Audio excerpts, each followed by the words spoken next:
Hello, City Kids. I am so glad that you are able to join me today. Today's a special day. It's Sunday, and that means we all get to come together. You know, it's been a long 8 weeks, hasn't it? That's how long it's been. 8 Sundays since we've been able to see you in person. And I think sometimes that's hard on all of us.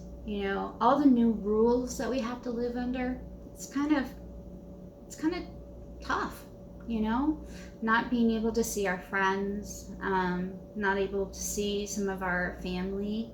It's hard sometimes. Rules are good because they help us live together as a group of people and to love one another well and all of those things. But sometimes the rules are hard to follow, aren't they?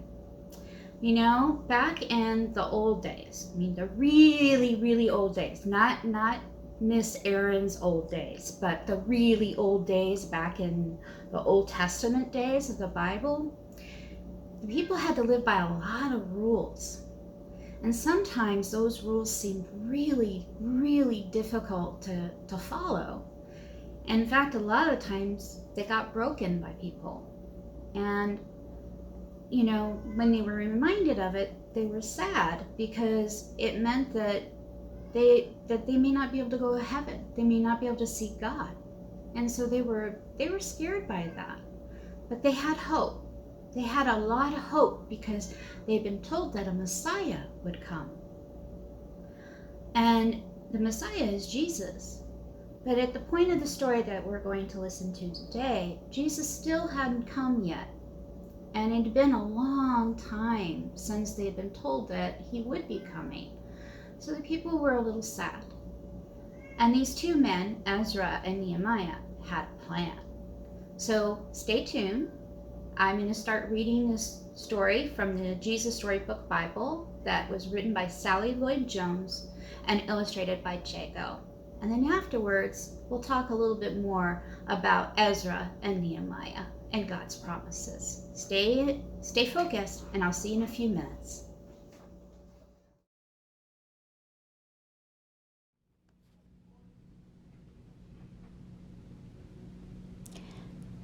Today's story comes from the Jesus Storybook Bible, written by Sally Lloyd-Jones and illustrated by Jago. Our story is Get Ready, and it's about God's people's return from being slaves, from Nehemiah 8 through 10, Malachi 1, 3, and 4, and Ezra 7.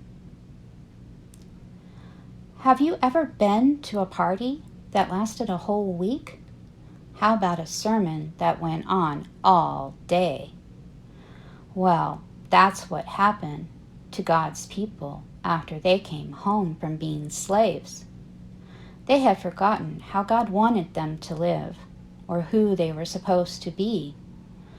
So Ezra and Nehemiah read them the rules God had given Moses. But something odd happened. The more the sermon went on, the sadder they all got. Why? Was the sermon that boring? No, not really. It was strange, you see. As Ezra read the book of rules, it worked like a mirror.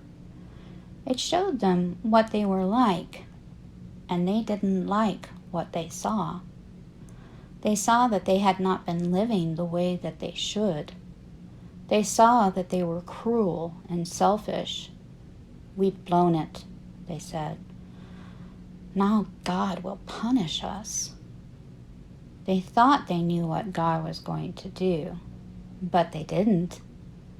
Of course, they might have picked up a clue from Ezra's name, which means help is here, and an even stronger one from Nehemiah's name, because his name means God wipes away our tears.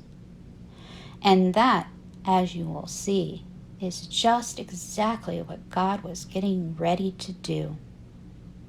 Ezra looked at God's children. Great hot tears were welling up in their eyes and streaming down their cheeks. He stopped his sermon mid-sentence and shut the book. "We're having a party," he shouted. And so that's just what they did, all week long. "God wants us to be happy," Ezra said. All day they listened to stories about the wonderful things God had done for his people, how he made the world, how he gave a special promise to Abraham, how he rescued them all from slavery, how he spoke to Moses and showed them how to live, how he brought them to a special land, how he rescued them no matter what, time and time after time, over and over again, because of his never stopping, never giving up, unbreaking, always and forever love. They remembered how God had always, all through the years, been loving his children, keeping his promise to Abraham, taking care of them, forgiving them, even when they disobeyed, even when they ran away from him, even when they thought they didn't need him. Then God told his children something more.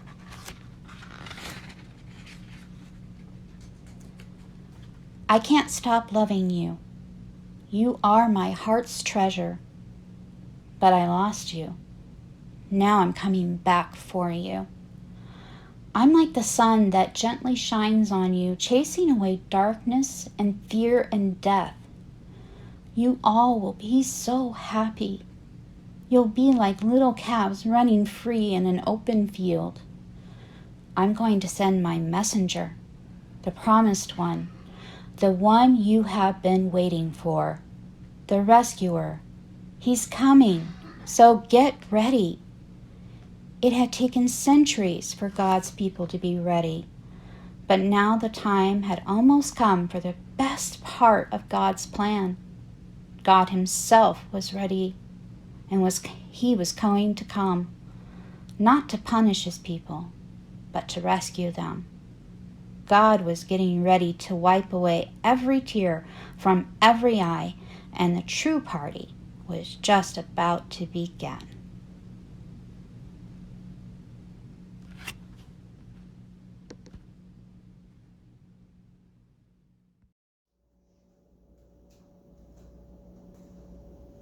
So, what did you think about that story? Wasn't that great what Ezra and Nehemiah did? Because Ezra, he was smart. He's a lot like Pastor G and Vicar Eric. They know that sometimes hearing about everything that we should do and must do and how we fail to do it can get depressing. And that sometimes we need to be reminded of all the great and good things that God has already done for us. And that's what Ezra and Nehemiah did. So in the story, we heard about how God fulfills his promises. And Ezra and Nehemiah and all the people of the village talked about what some of those promises were. And we've talked about them too in the past in Sunday school. We've talked about when Noah built the ark. Do you remember that story? How Noah, God began to talk to Noah, and in talking and speaking with Noah, he told him, he said, "I want you to build an ark. I want you to take some of your family with you on that ark, and 2 of every animal on the planet, and I will keep you safe." And he did, didn't he? He helped Noah to build that ark. Remember how big that ark was and how many animals came? And then they got into the ark, and for 40 days and 40 nights it rained and rained and rained and rained. It seemed like it was never going to stop. And it flooded the entire world. There was no land anywhere. And then after 40 nights and 40 days, the rain stopped. And then it slowly dried away. The water started to fade away. And then eventually, land was spotted. And they were able to get off of the ark and the animals repopulated the earth. But what did God promise Noah? That's right. He promised Noah he would never do that again, didn't he? And to make sure that Noah understood that God would fulfill that promise, he sent a rainbow. And a rainbow spanned the entire earth. And in that span, what God was saying is, I promise to send my son to you. Didn't he? Yeah, to save all of us. So that was one promise. And then there was a promise that God made to Abraham and Sarah. Remember Abraham? Abraham was so old. I mean, he was 99 years old, really old. And Sarah, she was 90. And they had no children. And what did God say to Abraham? You're going to have so many children, Abraham. More children than there are stars in the sky. That's what he said. And he was right. But he said, more importantly, I am going to give you a son. And he did. 9 months later, Sarah, who never thought she'd be able to have a child, gave birth to a boy. And they raised that little boy. And from Abraham, so many of the tribes of Israel are descended. And Jesus himself came from Abraham. So that's amazing, isn't it? So that's a second promise that God fulfilled. And then another promise that God fulfilled is the biggest promise of all. The one where Jesus comes. He comes as a baby, he arrives in a stable, and he grows up and he becomes a man. And then he preaches to all of us. He teaches to all of us. And then he died for us so that he could save us all. Isn't that amazing? So all the rules and everything that we break all the time, God saves us.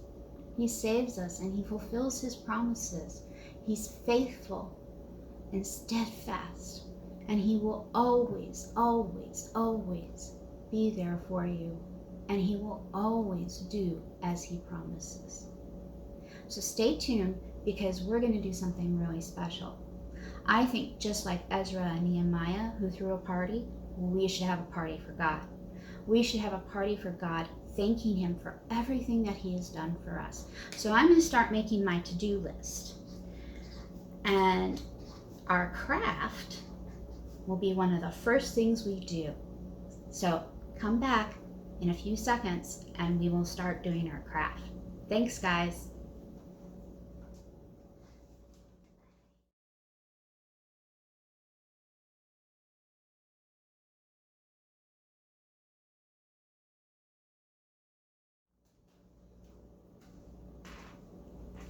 Hi, City Kids. It's craft time. So in our story, we heard about how Ezra and Nehemiah threw a party for everyone to remember God's promises, to celebrate God. And why can't we do that? We can do that in our own home. You know, just ask mom and dad and your sisters and brothers and your aunts and uncles and your grandparents, anyone who's with you at home, and say, listen, let's throw a party for God, thanking him for all the things he's done for us, for all the promises that he has fulfilled. And one of the first things you need at any party where you're going to be celebrating, of course, is music, but you also need sound makers. So on my to-do list, the first thing is sound makers. Make the sound maker. So I happen to have this empty can, and what I'm going to do first is I'm going to take these lentils. So you want some dried beans, some dried rice, anything that's small that can make noise.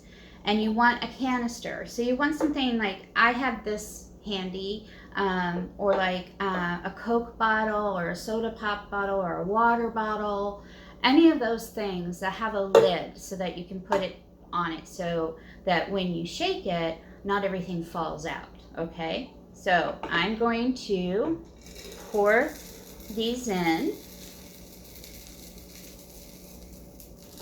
And so you want to fill it about halfway. So I'm going to pour a little bit more in. Okay, that's good. So I don't need all of those. So I'm going to put them over here. And I put the lid on.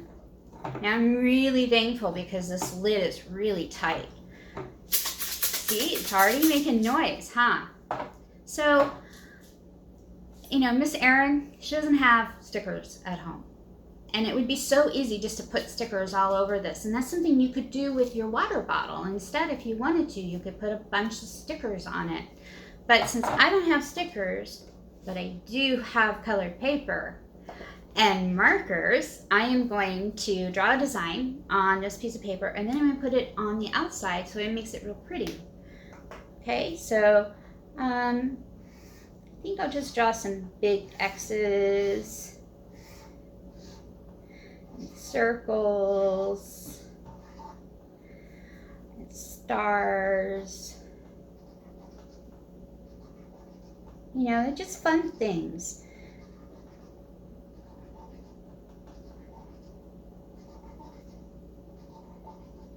And just like that. So you see, I just drew a piece of paper like that. Now, I also don't have glue, so I am going to be using some tape. So I'm going to put this on its side, and what I'm going to do is I'm going to put tape on the edge, like this, just like that, and I'm going to line it up on the can, and then I'm going to tape that down, and then I'm just going to roll it so it covers the can, just like that. And then I'm going to take more tape and tape it down, so then it stays on. Just like that. So now I have my sound maker. See? Can you imagine? I put some music on and I can dance with it and praise God and say, thank you, God, for fulfilling all your promises and for loving me and for doing everything you do for me and for all the people of the earth. That's so much fun, isn't it? So I hope you have fun making your sound maker and that you have a great week. And come back next week because either Miss Kate or I will have another story to share with you and another craft to do. Be well and know that we love you very, very much and we miss you and we can't wait to see you again. Bye-bye.